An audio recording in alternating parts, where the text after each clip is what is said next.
Sekarang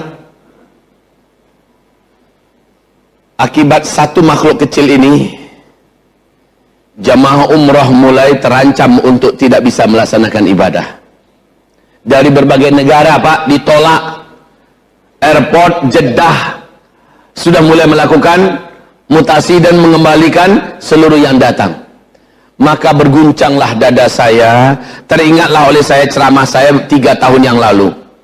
Dan ini saya bacakan, setiap ceramah sering saya sebutkan. Yang sering buka YouTube akan sering mendengarkan. Dan sekarang saya ulangi kembali. Kata Rasulullah sallallahu alaihi wasallam, menjelang tanda-tanda besar kiamat besar nanti terjadi, akan menyebar penyakit-penyakit menular yang mematikan. Dan terjadi di zaman kita. Al-amradul ma'diyatul musta'siyah, penyakit-penyakit menular yang sangat bandel dan sulit untuk dijinakkan. Menurut WHO, COVID-19 ini baru bisa ditemukan vaksinnya 18 bulan sejak COVID ini lahir. 18 bulan, ini baru 2 bulan sudah seperti ini sakaratnya ekonomi Cina, kehidupan Cina, Pak. Jumlah yang mati juga sudah tidak tanggung-tanggung dan tidak bisa dibendung. Ini susahnya masalahnya. Makhluk ini tak nampak sementara dia nyata. Ibarat Allah yang kami muliakan, 18 bulan.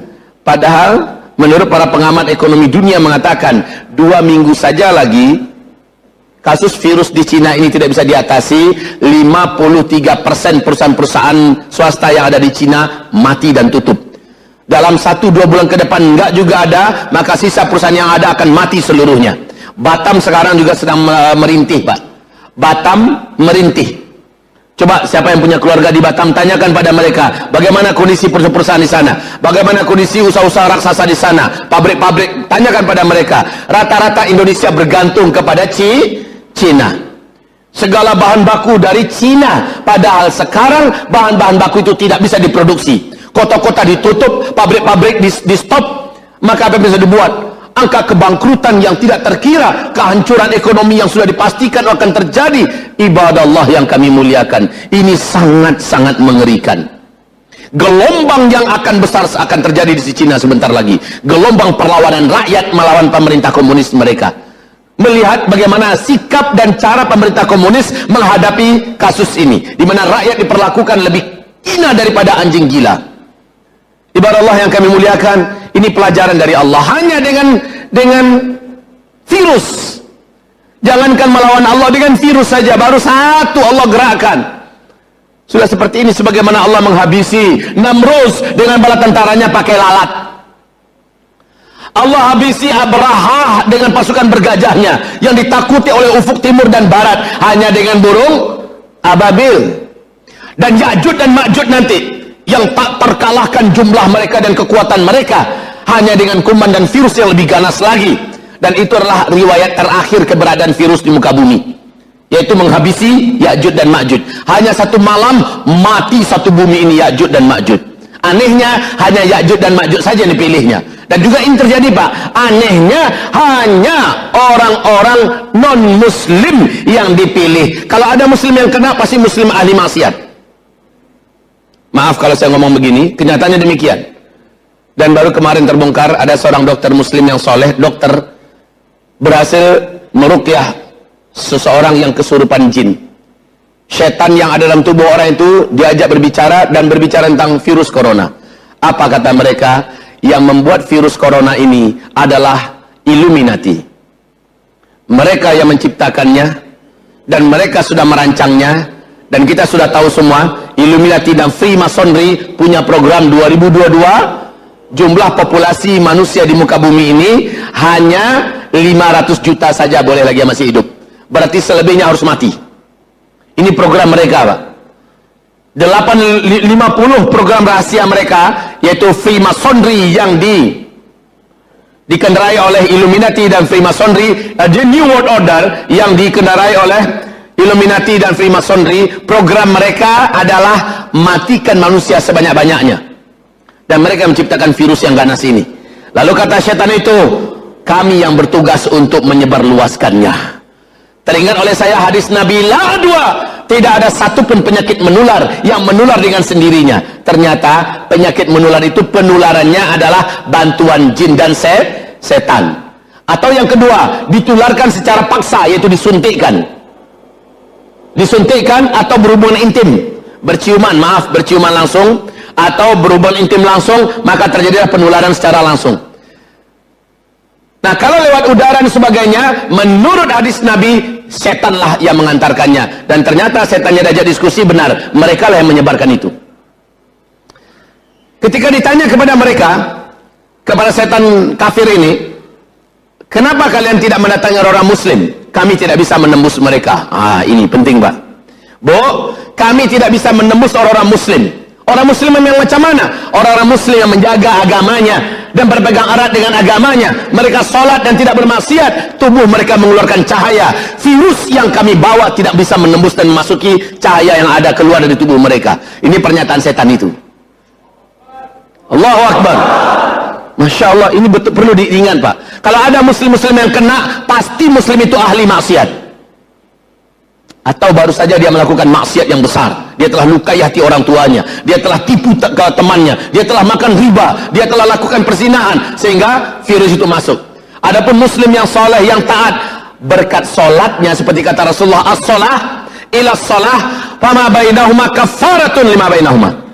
Dari solat kepada solat, di antara keduanya itu adalah, antara solat ke solat itu adalah pelindung untuk si muslim itu. Jadi muslim, kalau kita jaga solat kita demi solat, kita terlindungi, Pak. Walaupun satu lift terkena COVID-19 dan kita ada di tengah-tengah mereka, semuanya serentak batuk mengeluarkan virusnya, kita menjaga zikir, kita menjaga solat kita tidak bermaksiat kepada Allah, maka takkan ada yang tembus dengan izin Allah, takkan ada yang tembus. Percayalah itu, Bapak Ibu yang kami muliakan. Oke, kita kembali. Lalu berikutnya, kata Rasulullah berikutnya, nanti di akhir zaman akan ada tahun-tahun di mana umatku akan terhalang melaksanakan ibadah umroh dan haji. Allah. Kok hadis Nabi banyak terjadi di zaman kita ya? Kan itu pertanyaan kita akhirnya. Kenapa terjadinya di zaman kita? Semula saya meyakini bahwa kasus terhalangnya kaum muslimin melaksanakan ibadah haji dan umroh di akhir zaman itu adalah ketika terjadi peperangan internal di tubuh keluarga kerajaan Arab Saudi. Sebagaimana kita tahu, 3 pangeran sekarang ini sedang perang dingin, Pak. Pangeran Muhammad bin Salman, sang putra mahkota, yang berambisi sekali untuk menggantikan ayahnya yang masih hidup, Raja Salman. Yang kedua adalah anak kandungnya Raja Abdullah yang telah meninggal. Raja Abdullah sebelum Raja Salman, Raja Abdullah, anak kandung ini bernama Mut'ib bin Abdullah. Dan dia punya militer, dia punya jaringan, dan dia punya kekuatan, dan dia punya pengaruh di kerajaan Arab Saudi. Ini juga sedang perang dingin dengan Muhammad bin Salman.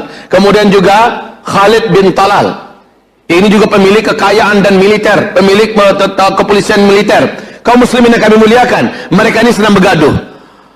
Fikir hati saya, ini terjadinya penghalangan untuk orang melaksanakan ibadah haji dan umroh ketika meninggal Raja Salman. Mereka bertiga kelahi, perebutan kekuasaan, dan akhirnya tentulah negara ini akan menghalangi orang-orang untuk melaksanakan ibadah karena keselamatannya tidak terjamin, betul? Dan negara-negara luar pun pasti akan menghalangi rakyatnya akan berangkat umroh dan haji sebab sedang ada perang di Saudi. Logika yang bisa dipahami sekarang itu begitu. Ternyata Allah percepat ini dengan cara penyebaran virus corona ini. Sekarang saja sudah mulai nampak miniaturnya. Saya melihat sekarang Allah sedang memperlihatkan kepada kita miniaturnya. Wahai Bapak Ibu, tentang dukhon. Saat dukhon itu terjadi, Bapak tidak bisa keluar rumah, Pak. Bapak nggak bisa keluar rumah. Mencari makan minum kemana mau dicari? Listrik tak ada. Teknologi tidak berfungsi. Makan minum kemana mau dicari?